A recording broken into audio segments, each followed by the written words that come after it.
Good morning and welcome to EduBlush. I'm Vincent Yenika, your presenter for today.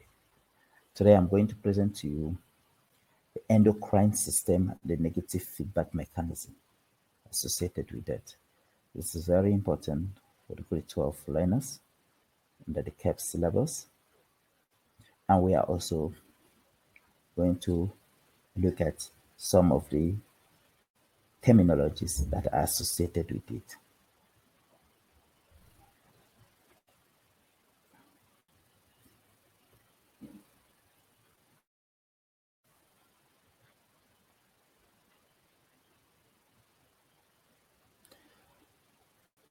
So we're going to look at the endocrine system, look at the difference between exocrine and endocrine system, the differences between the nervous and the endocrine system. We look at the different endocrine glands and their function. Then we look at feedback mechanism. So there are two types of glands. These are the exocrine and the endocrine. If you look at the word exo, it means the word exit.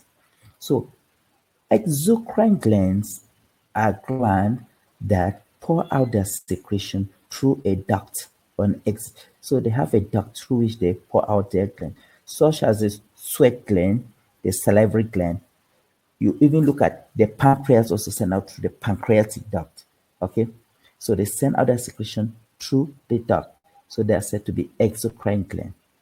While endocrine gland, they are ductless gland. They don't have any duct. So what happens is they pour their secretion directly into the bloodstream, and it is carried by the blood to their target organ. For example, we are going to look at the thyroid gland and adrenal gland, the pituitary gland, the testes as some of the endocrine glands. So the glands which pour out the secretion through a duct are referred to as exocrine gland. And glands that are ductless, that pour their secretion directly into the bloodstream, are referred to as endocrine gland. So endocrine gland send out secretions that we call hormones. These hormones, they are chemical messengers. They are mostly protein in nature, And normally, the function of hormone are generalized, that they control a wide variety of functions such as growth, reproduction. Okay. Now, secondly, hormones stimulate certain organs which are called target organs. These hormones form part of an integrated system, and they bring about coordination and homeostasis. We look at homeostasis later on, which is the maintenance of a relatively constant internal environment despite changes in the external environment for proper tissue functioning. So the chemical messengers that are protein in nature secreted by endocrine glands are called hormones. Let us look at the differences between an endocrine gland and an exocrine gland.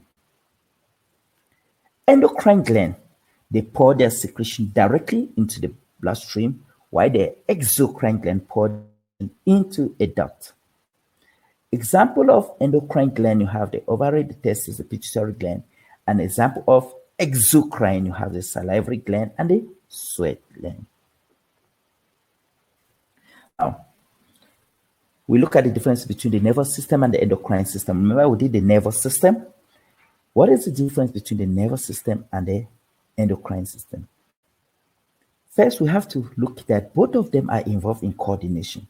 That's linking together all the activities of the body for effective and harmonious functioning of the organism.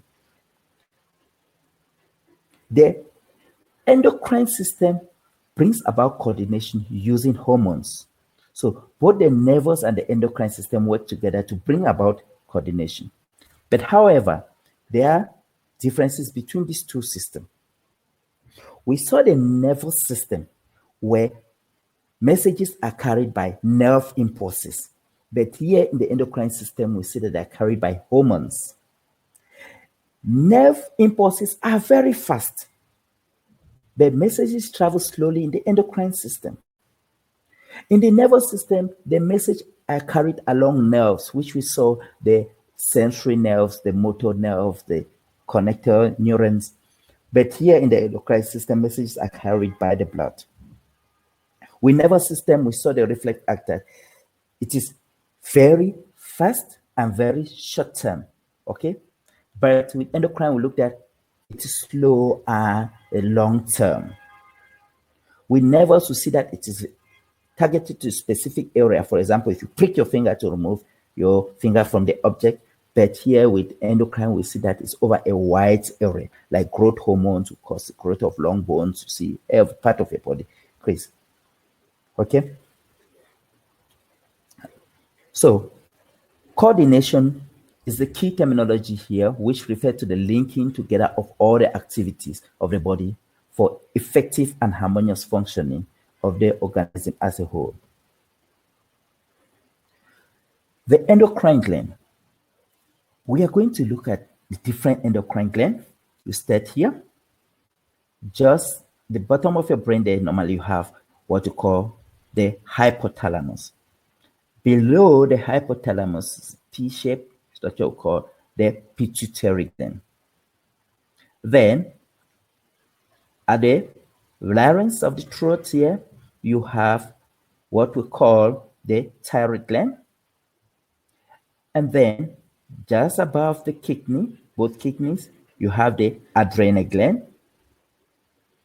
And then we saw the pancreas when we are doing digestion. In grade 11, the pancreas. And then when we're doing reproduction, we saw the ovary, and in male, the testes.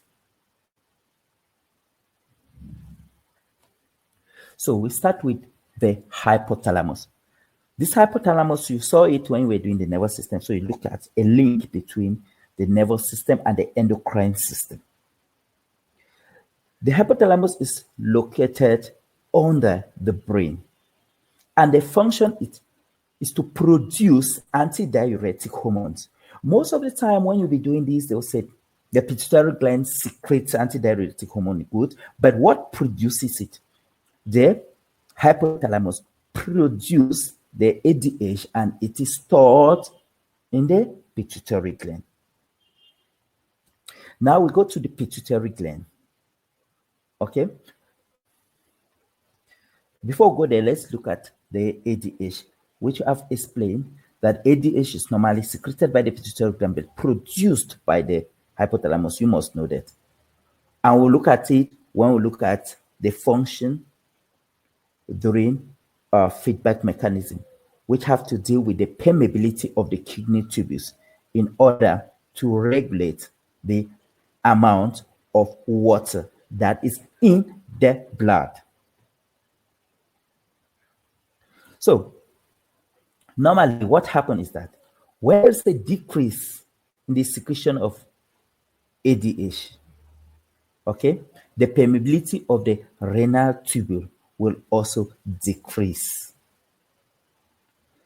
For example, you have been doing sports, sweating, and your body have lost too much of water. What is going to happen is that decrease will be dictated by the hypothalamus, that you have low water concentration in the blood. Then the pituitary gland is now stimulated to secrete more ADH. This ADH now increases the permeability of the kidney tubule. You see, what was the change? The change was a decrease of water in the blood. Now, what happened? The center, the pituitary gland, is then stimulated to secrete more ADH. What will ADH do? It will increase the permeability of the distal tubules and the collecting duct of the kidney. Therefore, more water leave the kidney tubules, the water that was supposed to be sent out as urine, now will leave the kidney tubules and enter the kidney medulla. So from the kidney medulla, the water is reabsorbed by the blood capillaries. In this way, the water is being saved instead of being excreted out. If the body has too much of water, like during winter, you realize that you can't urinate too much. Why?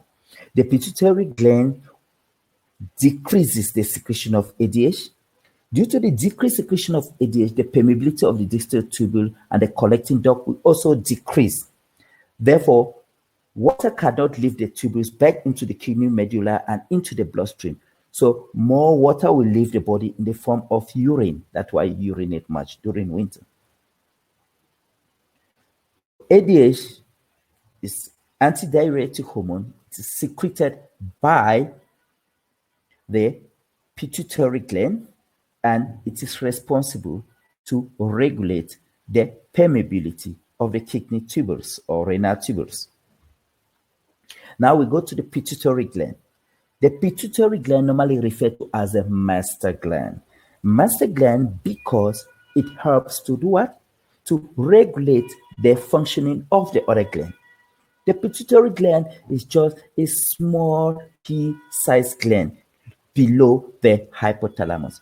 You see the pituitary gland is here. The hypothalamus of the brain is here, just below here. This is the pituitary gland. So, see that this gland is found in a bony cavity at the base of the brain, and it is just attached here to the hypothalamus. It is made up of two lobes. You have the anterior lobe, the front, and the posterior lobe. But both of these lobes, they secrete hormones. Some of these hormones control other glands, as we said. That is why it's called the master gland. The hormones secreted by the anterior lobe of the pituitary glands are the growth hormone, GH, thyroid stimulating hormone, TSH, follicle stimulating hormone, FSH, luteinizing hormone, and prolactin. So you see H, GH, TSH, FSH. Luteinizing hormone, you saw it in the reproduction, which brings about ovulation. And prolactin, we are going to look at it for secretion of, for stimulating the secretion of milk. The posterior lobe is the one that secretes the hormones ADH. So when the hypothalamus produces it, it is stored at the posterior lobe of the pituitary gland. So we look at the first hormone, growth. This hormone is responsible for the growth and development of the skeletal muscle. Sometimes too much of it is secreted and sometimes too little is secreted. What will happen when too much of it is secreted? Then there is gigantism during childhood. Okay, it is caused by oversecretion of GH. This causes the muscles and bones to grow very quickly, and the child will grow into a giant. Now, when there's undersecretion in childhood of this hormone, which result in very slow growth of the bones and muscle, but it will have no effect on the mental development. Therefore, the child develops into a very small adult. That is dwarfism. So when we have under, normally we ever say hypo, and when we have over, we say hyper. So the next condition we are going to look at, what will happen? We will be talking of children being giant or being dwarf. Now, when you are an adult, what will happen when there's oversecretion? Oversecretion will result to a situation that we call acromegaly. You have to know that oversecretion in adult, where they will be swollen at the ends of long bones. So it results in the bones of the hands, legs, and chin to become enlarged. However, under secretion of the growth hormone in adult, we have very little effect because we are already grown up. So digigatism, when there is over secretion of growth hormone.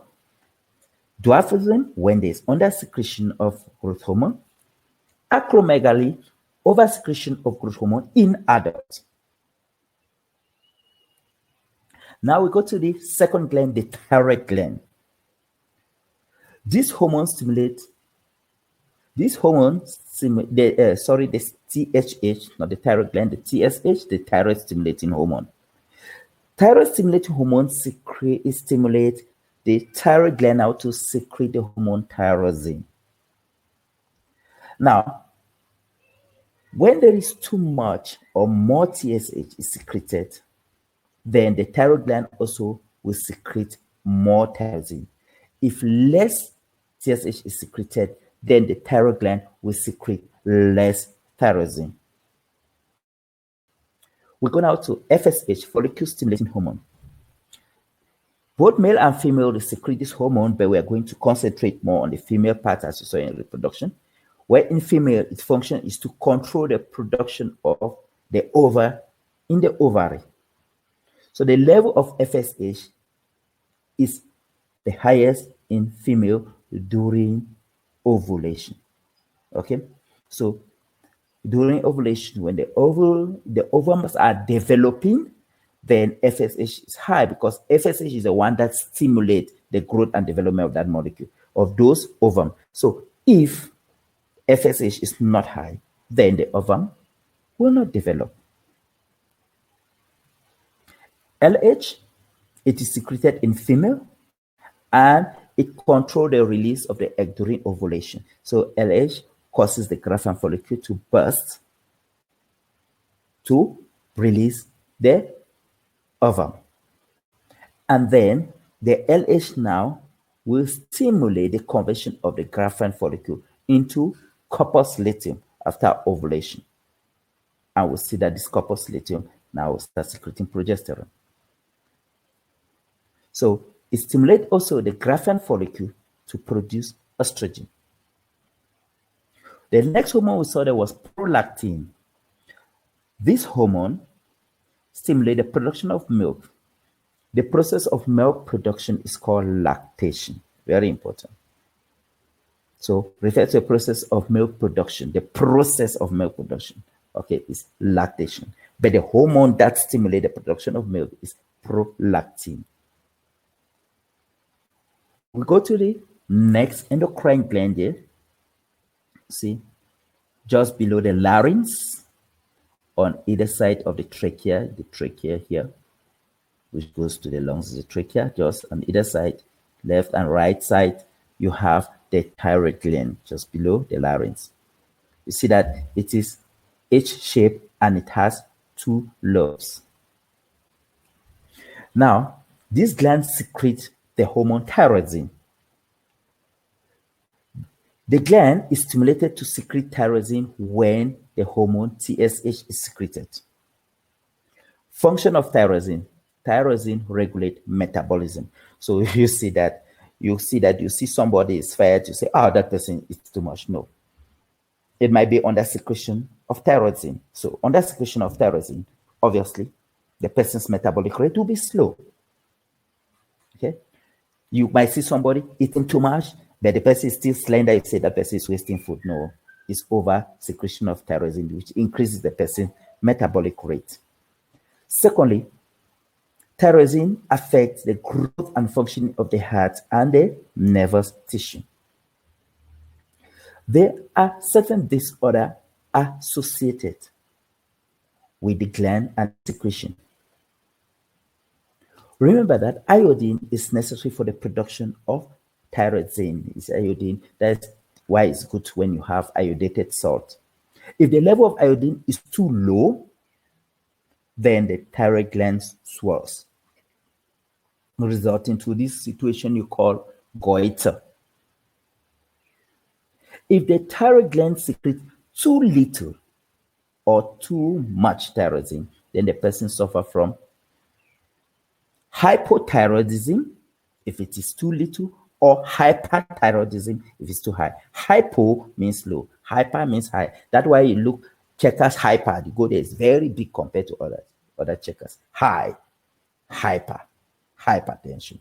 So hyperthyroidism. So now let's look at hypothyroidism. This occurs when too little tyrosine is secreted. This results in low metabolic rate. in children, the low production of thyroidine, that's hypothyroidism, result in a situation called cretinism. You have to know that. Called cretinism. Cretinism has the following symptom. You have low metabolic rate, which result in slow skeletal muscle development. So the child becomes a dwarf. Remember, metabolism also helps with growth and development. Then this one, slow mental development. So you see the difference between growth hormone and thyroid. With growth hormone, we said the child becomes a dwarf, but it doesn't affect the mental development. But with thyroid, the mental development is slow. The skin becomes thick and dry, and the tongue becomes enlarged and stick out. Very large and stick out of the mouth. Now, in adult, the reduced secretion of tyrosine result in a condition called myxedema. Myxedema has the following symptoms: memory loss, slowness of thoughts, speech, and movement. Slowness of thought, they can make a phone, you take a long time to realize, oh, that is what they're saying. The skin becomes thick and dry, like in children also, and then increase in body mass, become very big. But it doesn't mean that if you have low metabolic rate, you have all of them. So it does not mean that everybody that has large body mass has memory loss or slow in the thought. There are some of the symptoms. Hyperthyroidism refers to oversecretion of thyroid. So you have increased metabolic rate, person eating too much. So this leads to hyperactivity and nervous tension, sticking out of the eyeballs. Wait, this is a different type of goiter.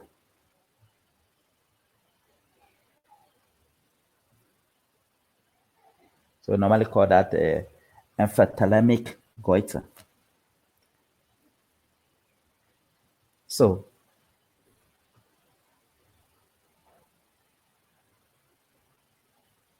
we go now to the next. We've seen all the different terminology.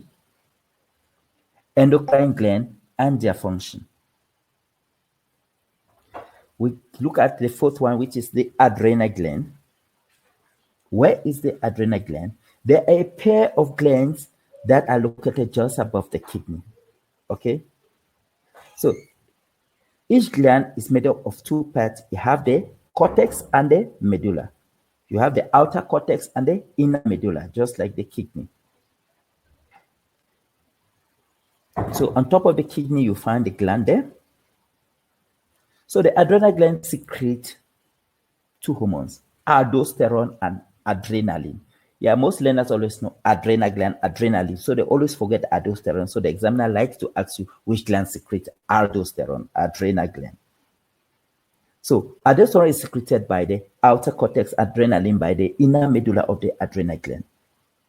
Aldosterone helps in the regulation of salt content in the body. So if the salt content is too high, then the adrenal gland secretes less aldosterone. Therefore, less sodium is reabsorbed by the capillaries across the distal and collecting duct. In this way, more sodium leaves the body with the urine. So the salt content returns to normal. When there is less content in the blood, less sodium content in the blood, then the adrenal glands secrete more aldosterone.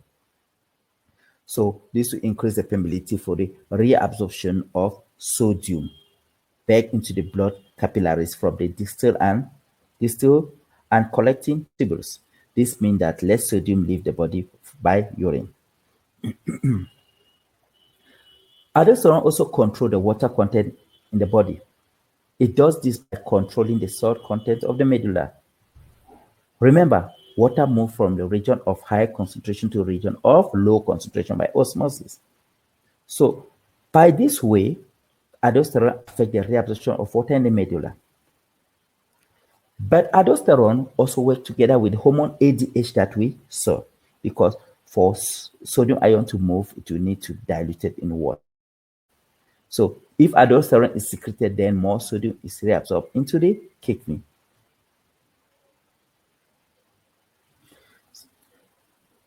So what will happen? This will mean that the blood has more sodium and less water. So it is a concentrated solution. Therefore, more ADH will be secreted. Water then leaves the tubules and enter the blood capillaries. In this way, also water in is saved. What will happen when there is oversecretion of aldosterone? Oversecretion of aldosterone results in more salt being retained in the body. So this would cause more water to be retained because the higher salt content causes an increase in the secretion of ADH to retain more water to try to dilute the salt. Therefore, more water also is reabsorbed. This eventually leads to a lot of water being retained by the tissue in the body. So this tissue swell, leading to what we call edema. Then I will come to adrenaline, also known as the flight, fight, or fright hormone. This is because the hormone helps you to deal with situation, emergency situation, that you need to fight your way out or to run away or to fight, So in both these situations, your body will react in the same way. Now, when adrenaline is produced, the body, it helps you to think clearly. It has to make you to have extra strength in the muscle. Therefore, more energy needs to go to the brain and the muscle. And in order for this to happen, then metabolic rate of the muscle and brain need also to increase. So this ensures that the brain and the skeleton receive the energy quickly. However, in order for the metabolic rate to increase and the body to react in that way, glucose, oxygen, and tyrosine, are needed. Therefore, the thyroid gland secrete more tyrosine. Now, the glycogen stored in the liver need to be converted back to glucose because glucose is needed for energy. Therefore, the level of glucose in the blood will increase. Okay? So you see that if you have to come in an emergency situation at times, you have to look at which hormones will be there. I'll have insulin, have to be there. I have to have tyrosine. Then I also have to have a glucagon, which also helped to stimulate the conversion of glucose to the stimulation of stored glycogen into glucose. Now, during emergency also, the breathing rate needs to increase. So it means adrenaline is going to cause the increase in the breathing rate for more oxygen to go into the blood. So it makes the heart to breathe faster, carrying oxygen and glucose to the cells in the brain and the skeletal muscles. Now, next function to prepare the body for emergency. It prepares the body to meet emergency in another way. One, the depth and rate of breathing increases. This means more oxygen enters the body at a faster rate. It also stimulates the liver to convert the glycogen back to glucose. This allows the glucose level in the blood to increase. So not only glucagon will do that, the adrenaline also does that. Thirdly, it causes an increase in the heart rate and blood pressure so that the blood rich in glucose, oxygen, and tyrosine can reach the cells of the brain and the skeletal muscles. Okay? It also causes the blood vessels of the heart, muscle, and brain to widen, to dilate, allowing more blood to reach the areas quickly. It causes the blood vessel of the digestive system and the skin to constrict because there are no vital organs for emergency, therefore making more blood available for the other organ. So if you squeeze this part, then more blood flows to the other part. So those parts that are not vital organs for emergency, like the digestive system and the skin, that's why you see someone becomes pale when the person is frightened. Okay, you become pale. A light-skinned person becomes pale because blood flows to the surface of the skin due to adrenaline causing constriction of the blood vessels of the skin for more blood to flow to the vital organs. The next, it increases the metabolic rate of the cells of the muscle and the brain, allowing more oxygen to be released. If the level of a certain hormone were to increase, This information will be reported to a gland. So what will happen? The gland reacts by reducing the secretion of that hormone. The gland is doing the negative of what currently happened to the body. So this would reduce the level of the hormone. This means that the level will return to the normal level. So homeostasis is maintained. Now let's look at, for example, the control of tyrosine in the blood. When the level of tyrosine is too low, then the pituitary gland secretes more TSH. So the pituitary gland is going to secrete more TSH. The TSH then stimulates the thyroid gland to secrete more tyrosine. In this way, the level of tyrosine in the blood increases back to normal.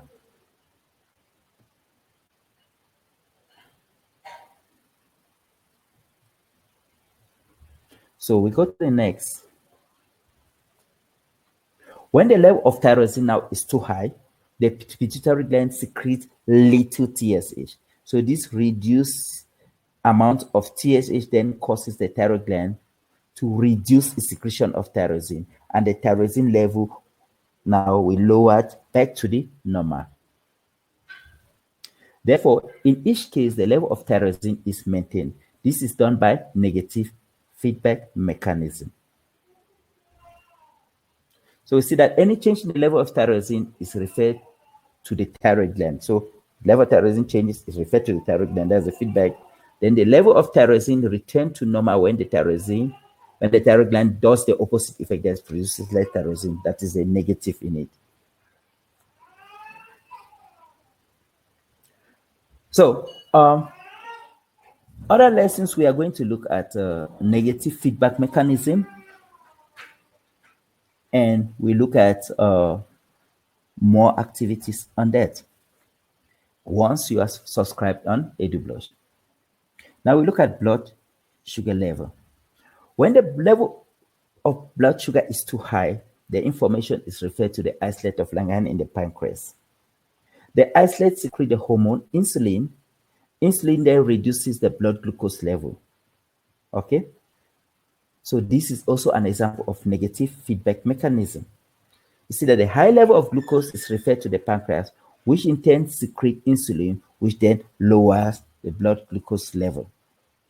When the blood glucose level is too low, the information is referred to the islet of Langerhans in the pancreas. The islet of Langerhans secretes the hormone glucagon. Glucagon then increases the blood glucose level. Okay, we are going to look at all of these when we do the topic detail homeostasis and negative feedback mechanism. Okay, so we've seen our various terminology which you need to know. Exocrine gland, gland that pour their secretion into a duct which are carried where it is needed. Endocrine gland pour their secretion into the blood, and the blood carries it to the target organ. Hormones, chemical messengers that are protein in nature, secreted by endocrine gland. Coordination, the linking together of all the activities of the body for effective and harmonious functioning of the organism as a whole. ADH, antidiuretic hormone secreted by the pituitary, by the posterior lobe of the pituitary gland. Gigantism refers to the disease that occur in children because of over-secretion of growth hormone. Dwarfism refers to a condition that occurs in children due to under-secretion of growth hormone. Acromegaly refers to a condition in adults due to over-secretion of growth hormone in adults. Lactation, the process of milk production in mother. Tyrosine is a hormone secreted by the thyroid gland that helps to regulate metabolism. Iodine is a nutrient that is required for the production of tyrosine. Goiter, the condition that results from deficiency of iodine. Hypothyroidism, when there is under-secretion of tyrosine. Hyperthyroidism, over-secretion of tyrosine. Cretinism refers to the condition in children that occurs because of under-secretion of tyrosine. Myxedema is a condition caused by under-secretion of tyrosine in adults. Constriction, the narrowing of the blood vessels. Dilation, the widening of blood vessels. Alpha cells in the islet of Langerhans that secrete glucagon. Beta cells in the islet of Langerhans that secrete insulin. Diabetes mellitus, a deficiency disease that is caused by undersecretion of insulin. Ovulation, the release of eggs from the ovary. Menstruation, the removal of the endometrium together with bleeding that occurs every 28 days. Okay, thank you for having attended the class. We said, once you view this video, click on subscription on the EduBlush platform. You are going to have a variety of questions and examination techniques. Thank you.